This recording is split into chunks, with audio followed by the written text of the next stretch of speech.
नमस्ते दोस्तों। आज हम मेडिकल लाइन की, मेडिकल प्रोफेशन की एस्ट्रोलॉजिकल कुंडलियाँ कैसी होती है, यानी एस्ट्रोलॉजिकल कौन से एस्पेक्ट होते हैं जिसे हम कह सकते हैं कि कुंडली मेडिकल प्रोफेशन की है। तो ये जो मेडिकल प्रोफेशन जो होता है उसके अंदर केवल एलोपैथी नहीं, केवल डॉक्टर्स नहीं, allopathy, Ayurveda, homeopathy, paramedical, naturopathy और जो हॉस्पिटल में या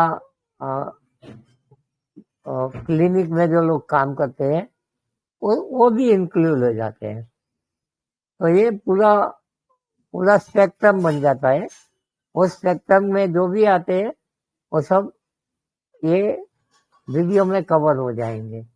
लेकिन जो मैंने चार्ट दिए वो ज़्यादातर डॉक्टर्स के लिए है और कई सारे चार्ट जो मेरे पास है वो और अलग अलग फील्ड के भी है, जैसे होम्योपैथी के भी है, नेचुरोपैथी के भी है। लेकिन वो यहाँ पर मैंने केवल आपको एक रूल प्रैक्टिकली कैसे देखा जाता है वो समझाने के लिए किया। बाद में इसके अंदर बहुत सारे अलग अलग पहलू को देख के अलग अलग लाइन ले सकते हैं। और एलोपैथी में भी सर्जन बनेगा, फिजिशियन बनेगा, कौन सी और उसमें भी स्पेशलाइजेशन किया जाता है। लेकिन वो यहाँ पर हम अभी वो टॉपिक को हम नहीं लेते हैं। हम केवल मोटे तौर में मेडिकल एस्ट्रोलॉजी का केस लेते हैं। तो सबसे पहले हम देखते हैं वो कौन से रूल होते हैं। तो सबसे पहला जो योग है वो राहु और सूर्य दोनों एक दूसरे से त्रिकोण में होना या दोनों का 9 पंचम योग बन जाना, ये होना पक्का तय है। और ये अगर होता है तो हम ये अगर आगे के जो भी मैं बताने जा रहा हूँ योग होते हो तो हम बोल सकते हैं कि ये मेडिकल लाइन की कुंडली है। तो कौन से दूसरे योग है? छठे घर का मालिक या छठा घर,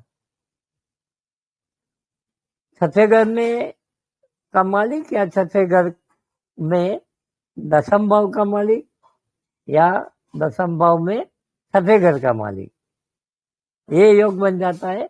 और उसमें भी दूसरे घर का में जुड़ जाना, यानी छठे घर का मालिक दूसरे भाव में, दसम भाव का मालिक दूसरे भाव में, और छठा घर तो होना ही जरूरी है ताकि छठा घर रोग की जानकारी, खान पीन की जानकारी, शत्रुओं की जानकारी, ताकि रोग और शत्रु दोनों एक ही है। तो रोग शत्रु की जानकारी छठे घर से मिलती है। आजीविका और कर्म स्थान दसम भाव है और हमारा जो धन का संचय है और प्राथमिक एजुकेशन है, यानी प्राइमरी लेवल का एजुकेशन, वो दूसरे भाव से जुड़ा हुआ है। यानी एजुकेशन नहीं बोलते हैं हम, वो लर्निंग बोलते हैं। ये एक्चुअली अपना घर का है, लेकिन जब घर में प्रॉपर एटमोस्फियर होता है तो आदमी अच्छे डॉक्टर के बनने के, एजुकेशन होने के चांसेस बढ़ जाते हैं। तो हमें ये सब चीजें देखना है। दूसरा भाव, पहले तो टाइम में छठा भाव और 10वां भाव और दूसरा भाव सब पद में। तो ये प्रायोरिटी के हिसाब से हम देखेंगे। बाद में हम देखेंगे कि ये योग एक दूसरे से कैसे जुड़ते हैं कुंडली में, और अगर वो एक दूसरे से जुड़े हुए हैं तो मेडिकल लाइन में जाना पक्का है। तीसरा योग है वृश्चिक, कर्क और मीन राशि, ये जल तत्व की राशि। ये कुंडली में स्ट्रॉन्ग होती है, यानी लग्न भी उसका होता है या छठे घर का मालिक या दसम भाव का मालिक यहाँ पर वो उसके साथ जुड़ जाता है, यहाँ उसमें बहुत सारे अच्छे योग बन जाते हैं, तो भी वो वहां पर मेडिकल लाइन में इसका इंक्लिनेशन बढ़ जाता है। बाद में आता है कि मंगल अगर सिंह राशि में, वृश्चिक राशि में या मेष राशि में होता है, तो भी मेडिकल लाइन में जाने की प्रोबेबिलिटीज बढ़ जाती है, ताकि वो लाइन में वो एक स्किल देता है वो, क्योंकि वो साहसिक है। ये तीनों राशि साहसिक है और अंडरस्टैंडिंग वाले, क्योंकि ये बहुत ही जरूरी होता है। और तीसरा होता है कि मंगल और केतु, केतु सर्जरी का कारक है।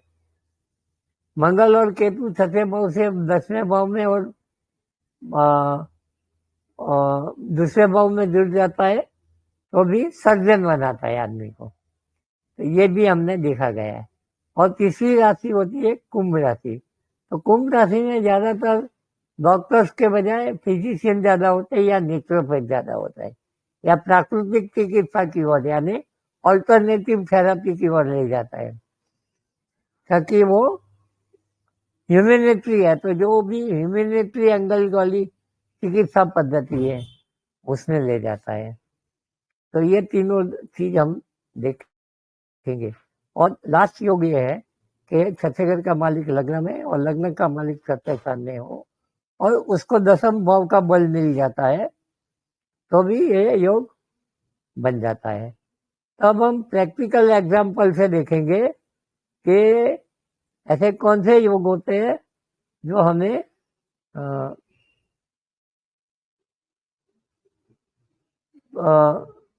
कुंडली में देखे जाते हैं।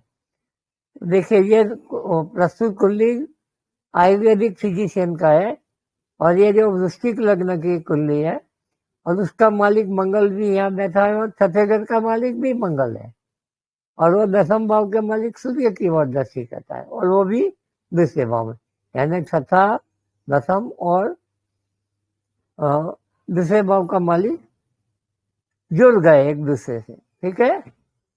और यहाँ राहु और सूर्य का तो ये कॉम्बिनेशन है ही है, और यहाँ पर सूर्य का, अरे मंगल का छठे घर का मालिक का दृष्टि छठे घर में भी है, और राहु भी मंगल की राशि में, यानी ये भी एक अपने आप में एक अच्छा योग बनाता है, ठीक है। अब हम देखेंगे दूसरा चार्ट। ये भी डॉक्टर्स की कुंडली है, और डॉक्टर्स की कुंडली में ये जो है, यहाँ पर छठे घर का मालिक लग्न में बैठा है, और दूसरे घर के मालिक के साथ, मंगल के साथ वो अपना कॉम्बिनेशन बनाता है, और वो दोनों मिलके दसम भाव के मालिक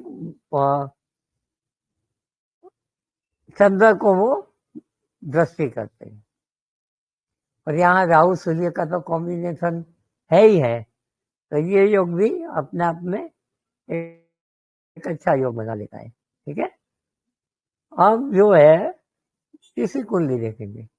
ये कुंडली में छठे घर का मालिक मंगल और दूसरे भाव का मालिक चंद्र, दोनों तीसरे भाव में सिंह राशि में है, तो एक बढ़िया योग बन गया। और वो मंगल 12वें भाव को, दसम भाव को भी देखता है और छठे भाव को भी देखता है, और ये जो छठे घर दसम भाव का मालिक गुरु है, वो छठे घर में बैठा है, उसको भी छठे घर का मालिक देखता है, और गुरु भी छठे घर को भी देखता है और दूसरे घर को भी, यानी ये तीनों घर बहुत ही बढ़िया तरीके से जुड़ गए, ठीक है। तो राहु और सूर्य तो ट्राइन में है ही है, यानी राहु 11वें भाव में है, सूर्य 7वें भाव में है, और ये पूरा कॉम्बिनेशन बना हुआ है, ठीक है। अब चौथी कुंडली देखेंगे। चौथी कुंडली में क्या है कि जो छठे घर का मालिक शनि है, ठीक है, मंगल कहाँ है? सिंह राशि में। और वो किसको देखता है? दसम भाव के मालिक को। और दसम भाव का मालिक गुरु के साथ बैठ के वो यहाँ पर छठे घर को देखता है, यानी छठा और दसम भाव एक दूसरे से जुड़ गए। और मंगल भी यहाँ पर दृष्टि करता है, सप्तम भाव को भी दृष्टि करता है। और यहाँ पर केवल एक ही है कि ये दूसरे भाव से नहीं जुड़ा हुआ है, लेकिन दूसरा भाव का मालिक सूर्य के साथ जुड़ा हुआ है। और सूर्य और राहु ट्राइन में तो है ही है, यानी यहाँ पर थोड़ा कम है, तो ये भी डॉक्टर ही है, लेकिन वो MBBS डिग्री तक ही है।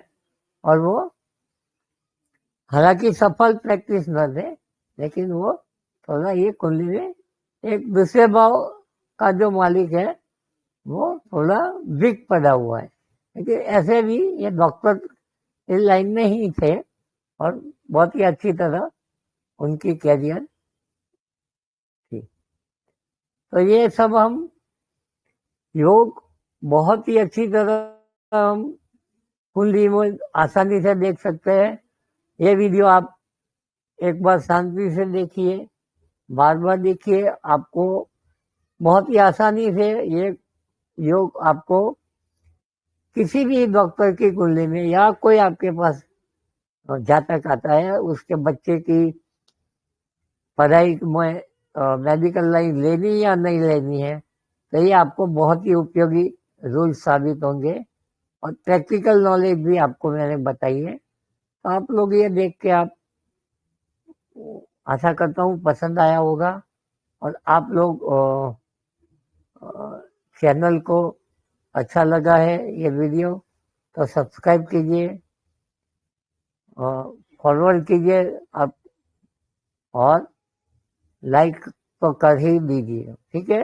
अगर मेरी चैनल को सब्सक्राइब नहीं किया है तो सब्सक्राइब कर दीजिए। ऐसे ही अच्छे अच्छे वीडियो योग, प्रैक्टिकल योग बताऊंगा, तो आपकी डे टू डे